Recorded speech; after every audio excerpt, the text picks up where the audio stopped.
इनका जो पेनिस का जो साइज है वो थोड़ा सा सिकुड़ गया था, वो थोड़ा सा स्मॉल हो गया था, तो उसमें भी इनको इम्प्रूवमेंट हो गया है, गिर्थ में भी इम्प्रूवमेंट हो चुका है।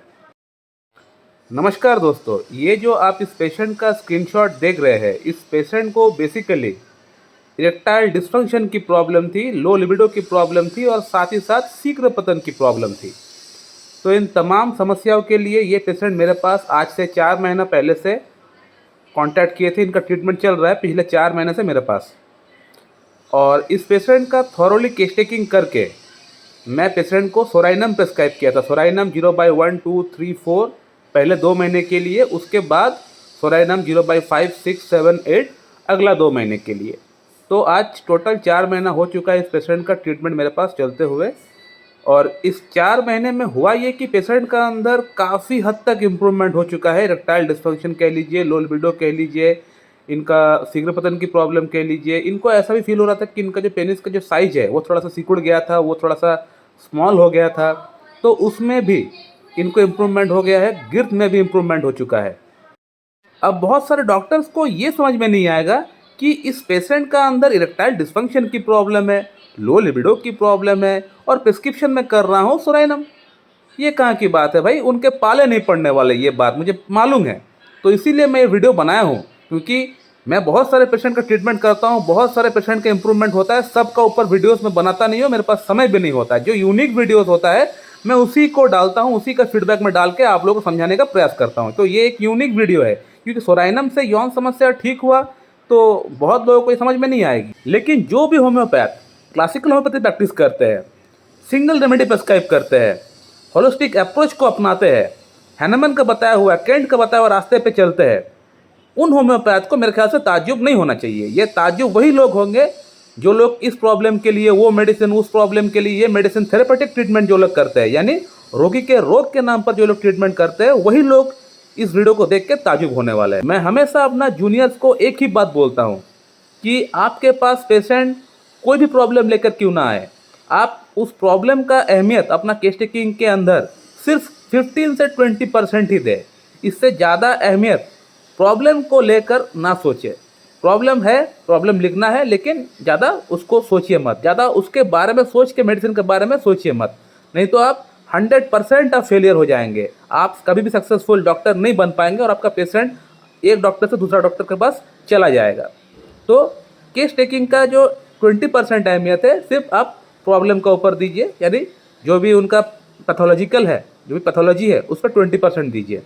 बाकी 80% जो अहमियत आपको देना है वो है कलेक्शन ऑफ सिम्टम्स का ऊपर आपको देना है। यानी पेशेंट जो प्रॉब्लम लेकर आया है, पेशेंट का अंदर क्या क्या सिम्टम्स है, वो प्रॉब्लम शुरू होने के पीछे क्या कारण है, पॉजिशन क्या है, लोकेशन क्या है, सेंसेशन क्या है, कोई पिकुलर सिम्टम है कि नहीं, कोई कॉन्कमिटेंस है कि नहीं, इसका ऊपर आपको जोर देना है। प्रॉब्लम को लेकर ज़्यादा सोचेंगे तो आप वही यौन समस्या के लिए आप देंगे एग्नस कैस्टर सिलेनियम देंगे, हेडेक के लिए आप देंगे बेलाडोना ग्लोनाइन देंगे, स्किन प्रॉब्लम के लिए आप देंगे सल्फर देंगे, सोराइनम देंगे, गैस की प्रॉब्लम के लिए आप पेशेंट को देंगे नैक्सवोमिका, लाइकोपोडियम, चाइना, कार्बोवेज। घुटने में दर्द, पेशेंट का अगर शोल्डर में दर्द है तो आप देंगे रस्टक, ब्रायनिया। तो इस तरह का थेरेपेटिक ट्रीटमेंट आप फिर करना स्टार्ट कर देंगे। तो इस तरह का थेरेपेटिक ट्रीटमेंट से प्रॉब्लम कभी भी सॉल्व नहीं होता है पेशेंट का अंदर। तो पेशेंट का रोग का जड़ का अंदर घुसना पड़ेगा, कारण क्या है उस पर जानना पड़ेगा। बिना कारण जाने आप रोगी का समस्या का आप हल आप नहीं निकाल पाएंगे। तो हमेशा पेशेंट को पूछे कि ये प्रॉब्लम डेवलप होने के पीछे क्या कारण आपको लग रहा है। पेशेंट बताएगा, कुछ ना कुछ बताएगा पेशेंट आपको, तो पूछिए, आपका काम होता है पूछना। जैसे कि इस केस का अंदर हुआ है, इस पेशेंट का उम्र ओनली 25 ईयर्स है और इस पेशेंट का लिंग में तनाव बिल्कुल नहीं आता है। तो मैं पेशेंट को पूछा कि आपका अंदर ये प्रॉब्लम डेवलप होने के पीछे आपको क्या कारण लग रहा है। तो पेशेंट ने बताया, डॉक्टर साहब 2 कारण मुझे लग रहा है, एक हस्तनातुन मैंने बहुत ज़्यादा किया है, ये एक कारण हो सकता है। दूसरा कारण जो है मुझे लग रहा है कि मुझे स्किन डिजीज़ थी, यानी चर्म रोग थी, उसके लिए मैं एलोपैथिक ट्रीटमेंट कराया था और मेरा हेड में एलोपेशिया एरियाटा हो गया। तो गोल जैसा जो कॉइन जैसा जो स्ट्रक्चर बना के जो बाल झड़ता है, उस तरह का एलोपेशिया एरियाटा इनका अंदर डेवलप हुआ था। तो ये दोनों ही समस्या के लिए एलोपैथिक ट्रीटमेंट इनका हुआ था और एलोपैथी में ऑइंटमेंट वगैरह लगाया गया था और खाने की कुछ मेडिसिन जो होती है फिनेस्ट्रेट वगैरह इनको दिया गया था।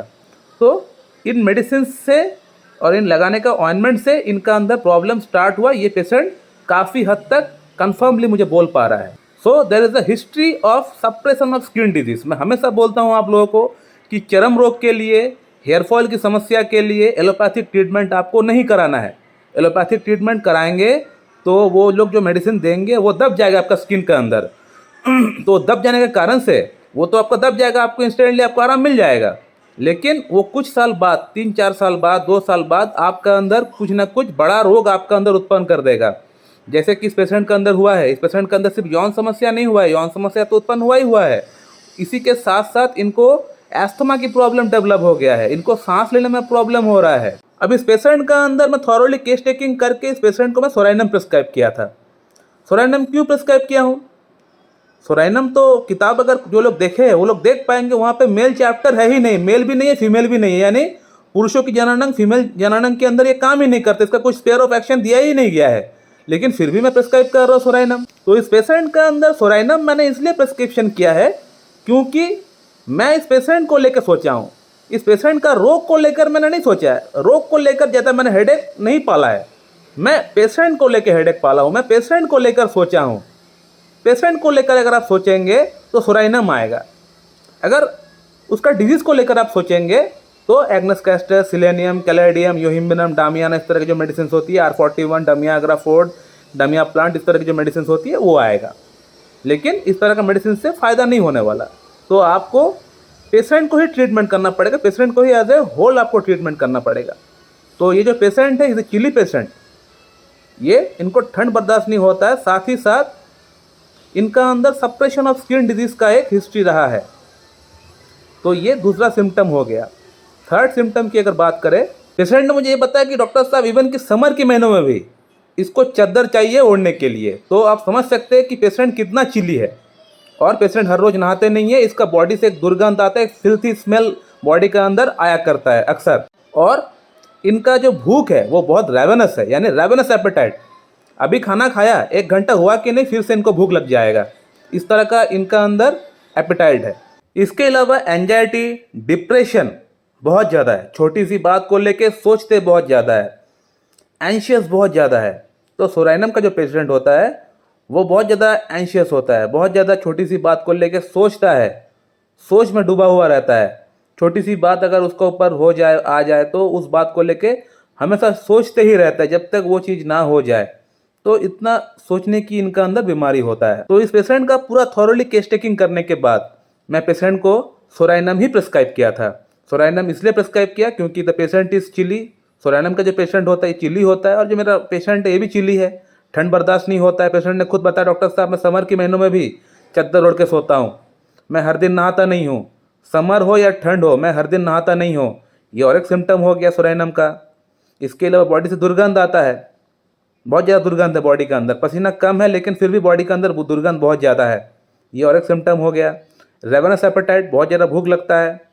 इसके अलावा सप्रेशन ऑफ स्किन डिजीज़, जो मेन सिम्टम है सप्रेशन ऑफ स्किन डिजीज़, उसके बाद से प्रॉब्लम शुरू हुआ है। तो एक्यूट डिजीज़ के बाद अगर कोई प्रॉब्लम शुरू होता है तो हम लोग वैसे भी सोराइनम के बारे में सोच सकते हैं। सोराइनम, सल्फर, कॉस्टिकम, कार्बोवेज, इन मेडिसिन के बारे में हम लोग देखते हैं कि एक्यूट डिजीज़ आफ्टर अगर कोई प्रॉब्लम उत्पन्न होता है, 4 मेडिसिन हम लोग सोच सकते हैं, देना ही है ऐसा कुछ नहीं है, लेकिन सिम्टम्स मैच होता है तो हम लोग दे सकते हैं।